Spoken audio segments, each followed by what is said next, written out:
ಉಯಿರ್ ಇದೊಂದು normal Malayalam thriller cinema ಅಂತ ನೋಡಿದೆ, ಆದರೆ ಇಷ್ಟು ಎಮೋಷ್ನಲ್ ಆಗಿ ಮಾಡುತ್ತೆ ಅಂತ ಅಂದ್ಕೊಂಡಿರ್ಲಿಲ್ಲ.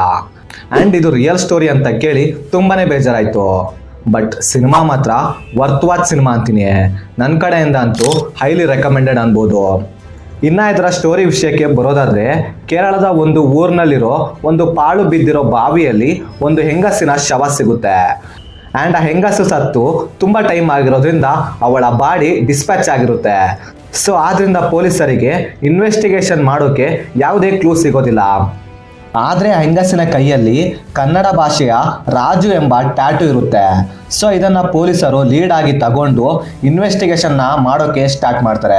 ಸೊ ಆ ಪ್ರೋಸೆಸ್ನಲ್ಲಿ ಇನ್ವೆಸ್ಟಿಗೇಷನ್ ಮಾಡ್ತಾ ಪೊಲೀಸರು ಎಲ್ಲಿಗೆಲ್ಲ ಹೋಗ್ತಾರೆ, ಏನೆಲ್ಲ ಮಾಡ್ತಾರೆ, ಕೊನೆಗೆ ಆ ಇನ್ವೆಸ್ಟಿಗೇಷನಲ್ಲಿ ಈಗ ಸತ್ತು ಹೋಗಿರೋ ಹೆಂಗಸಿ ಯಾರು, ಅದು ಕೊಲೆನೋ ಅಥವಾ ಸೂಸೈಡೋ ಅಂತ ಪೊಲೀಸರು ಕಂಡು ಹಿಡಿತಾರೋ ಇಲ್ವೋ ಅನ್ನೋದನ್ನು ನೀವು ಸಿನಿಮಾ ನೋಡೇ ತಿಳ್ಕೊಬೇಕು. ಫಸ್ಟ್ ಆಫ್ ಆಲ್ ಸಿನಿಮಾದಲ್ಲಿ ನನಗೆ ಇಷ್ಟ ಆಗಿದ್ದು ಇದರ ರೈಟಿಂಗ್ ಬ್ರಿಲಿಯಂಟ್ ಆಗಿತ್ತು ಅಂತೀನಿ. ಅದು ಹೆಂಗಿತ್ತು ಅಂದರೆ, ಸಿನಿಮಾದಲ್ಲಿ ಪ್ರತಿ ಸಾರಿ ಈ ಕೇಸ್ ಇನ್ನೇನು ಸಾಲ್ವ್ ಆಯಿತು, ಇವನೇ ಕಿಲ್ಲರ್ ಅಂತ ಗೊತ್ತಾಗುತ್ತೆ. ಪ್ರತಿ ಸಾರಿ ಈ ಸಿಚುವೇಶನ್ ಕ್ರಿಯೇಟ್ ಆದಾಗ ಇನ್ನೊಂದು ಟ್ವಿಸ್ಟ್ನ ತಂದು ಈ ಕೇಸ್ ಇನ್ನೂ ಮುಗ್ದಿಲ್ಲ, ಇನ್ನೂ ಏನೋ ಇದೆ ಅಂತ ಕಥೆನ ಇನ್ನಷ್ಟು ಇಂಟ್ರೆಸ್ಟಿಂಗ್ ಆಗಿ ಮಾಡ್ತಾರೆ. ಸೊ ಇದೇ ಥರ ಸಿನಿಮಾದಲ್ಲಿ ಟ್ವಿಸ್ಟ್ ಮೇಲೆ ಟ್ವಿಸ್ಟ್ಗಳು ಬರ್ತಾನೆ ಇರ್ತವೆ. ಸಿನಿಮಾದ ಸ್ಟೋರಿನ ಲಾಸ್ಟ್ ಕ್ಲೈಮ್ಯಾಕ್ಸ್ ತನಕ ಸ್ಟೋರಿ ಹಿಂಗೆ ಆಗಿತ್ತು, ಹೀಗೆ ನಡೆದಿತ್ತು ಅಂತ ಗೆಸ್ ಮಾಡೋಕ್ಕಾಗೋದಿಲ್ಲ. ಆ ಲೆವೆಲ್ಗೆ ಗ್ರಿಪ್ಪಿಂಗ್ ಆಗಿ ಬರ್ಕೊಂಡಿದ್ದಾರೆ ಈ ಸಿನಿಮಾದ ಸ್ಟೋರಿಯನ್ನು. ಇನ್ನು ಸಿನಿಮಾದಲ್ಲಿ ನನಗೆ ಮೇಜರ್ ಆಗಿ ಇಷ್ಟ ಆಗಿದ್ದು ಇದರಲ್ಲಿ ಇದ್ದಂಥ ಎಮೋಷ್ನಲ್ ಪೋರ್ಷನ್ಸ್ಗಳು. ಇನ್ನು ಈ ಸಿನಿಮಾದ ಕ್ಲೈಮ್ಯಾಕ್ಸ್ ಏನಿದೆಯಲ್ಲ, ನಿಜವಾಗ್ಲೂ ಎಮೋಷ್ನಲ್ ಆಗಿ ಮಾಡಿಬಿಡುತ್ತೆ. ಅಷ್ಟು ಹಾರ್ಟ್ ಟಚಿಂಗ್ ಆಗಿತ್ತು ಇದರ ಕ್ಲೈಮ್ಯಾಕ್ಸ್ ಪೋರ್ಷನ್ಸ್. ಸೊ ಇದೆಲ್ಲ ಮ್ಯಾಟ್ರು.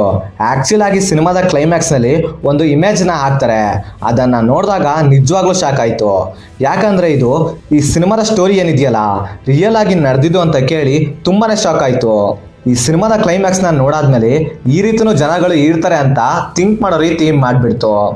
ಸೊ ಎನಿವೆ, ಸಿನಿಮಾದಲ್ಲಿ ಇರುವಂಥ ಇನ್ವೆಸ್ಟಿಗೇಷನ್ ಸೀನ್ಸ್ಗಳಾಗಿರ್ಬೋದು, ಕ್ಲೂ ಆಗಿರ್ಬೋದು, ಹಾಗೆ ಸಿನಿಮಾದಲ್ಲಿ ಬರುವಂಥ ಟ್ವಿಸ್ಟ್ ಆ್ಯಂಡ್ ಟರ್ನ್ಗಳನ್ನು ಕಥೆಯಲ್ಲಿ ತುಂಬ ಚೆನ್ನಾಗಿ ಬ್ಲೆಂಡ್ ಮಾಡಿ ಪ್ರೆಸೆಂಟ್ ಮಾಡಿದ್ದು ಇಷ್ಟ ಆಯಿತು.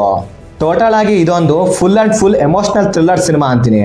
ಅದರಲ್ಲೂ ನೀವೇನಾದರೂ ಥ್ರಿಲ್ಲರ್ಸ್ ಮೂವೀಸ್ಗಳನ್ನು ಇಷ್ಟಪಡೋರಾಗಿದ್ದರೆ ಈ ಸಿನಿಮಾ ಡೆಫಿನೆಟ್ಲಿ ಇಷ್ಟ ಆಗುತ್ತೆ. ಒಂದು ಸೈಡ್ ಟ್ರೈ ಮಾಡಿ ನೋಡಿ. ಇನ್ನು ನಾನು ಈ ಸಿನಿಮಾಗೆ 5ಗೆ 4 ಸ್ಟಾರ್ಸ್ ಕೊಡ್ತೀನಿ. ಇನ್ನು ನನ್ನ ಪ್ರಕಾರ ಹೇಳಬೇಕು ಅಂದರೆ ಇದೊಂದು ಒಳ್ಳೆ ಸಿನಿಮಾ, ಅದರಲ್ಲೂ ಒಳ್ಳೆ ಕಂಟೆಂಟ್ ಇರುವಂಥ ಸಿನಿಮಾ. ಯಾವುದೇ ಕಾರಣಕ್ಕೂ ಮಿಸ್ ಮಾಡೋಕ್ಕೆ ಹೋಗಬೇಡಿ. ಸಿನಿಮಾ ಮಾತ್ರ ತುಂಬ ಚೆನ್ನಾಗಿದೆ.